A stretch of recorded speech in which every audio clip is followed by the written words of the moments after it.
अब मुझे बड़ी हंसी आती है कभी कभी इस देश में।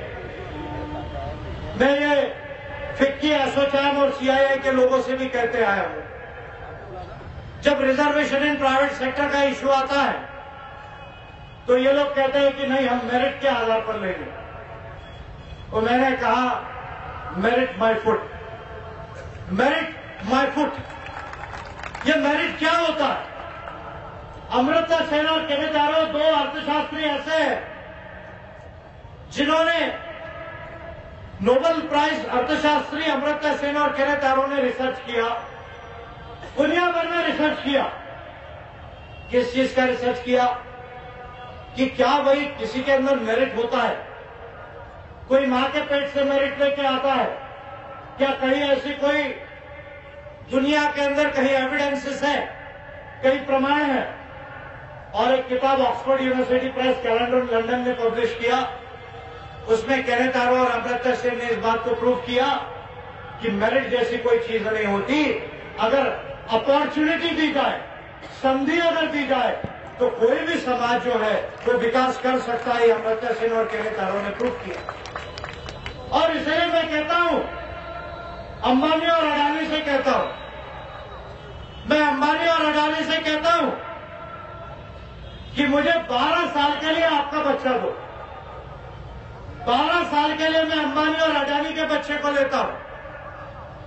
12 साल के लिए मैं दलितों के बच्चे को लेता हूं। 12 साल के लिए मुझे अंबानी अडानी का बच्चा दो। 12 साल के लिए मुझे जो है दलितों का बच्चा दो। मैं दलित के बच्चे को इंटरनेशनल स्कूल में पढ़ाता हूं। अंबानी और अडानी के बच्चे को उत्तर प्रदेश के गोंडा जिले की गांव की स्कूल में पढ़ाता हूं। और 12 साल के बाद दोनों को आईएएस के एग्जाम फेस करने दो। उसके बाद पता चल जाएगा कि दलित का बच्चा ज्यादा मेरिटोरियस है या अंबानी अडानी का बच्चा ज्यादा मेरिटोरियस है। कोई मां के पेट से मेरिट लेकर नहीं आता। मां के पेट से कोई मेरिट लेके नहीं आता। अगर अपॉर्चुनिटी हो, अगर राइट्स को सेफगार्ड किया जाए, स्पेशल प्रोटेक्शंस को सेफगार्ड किया जाए, तो दुनिया प्रोग्रेस कर सकती है। इसका सबसे अच्छा उदाहरण अगर देखना है तो भारत के शेड्यूल ट्राइब्स का देखना चाहिए और अमेरिका के और दुनिया भर के ब्लैक्स लोगों का देखना चाहिए, जिन लोगों को गोरे लोगों ने कहा कि ये काले हैं, इनको अधिकार नहीं, और जिन उससे भी ज्यादा इस देश के ब्राह्मणवादियों ने, एरियल और एंटीना ने ये कहा कि ये तो वर्ण के बाहर है, अस्पृश्य है, इनको अधिकार नहीं। अरे इन एरियल और एंटीना के मां के पेट से एक भी बच्चा पैदा नहीं हुआ जो भारत का संविधान लिख सके। अगर भारत का संविधान बना तो वो दलितों के मां के पेट से जो पैदा हुआ उसके वजह से हुआ।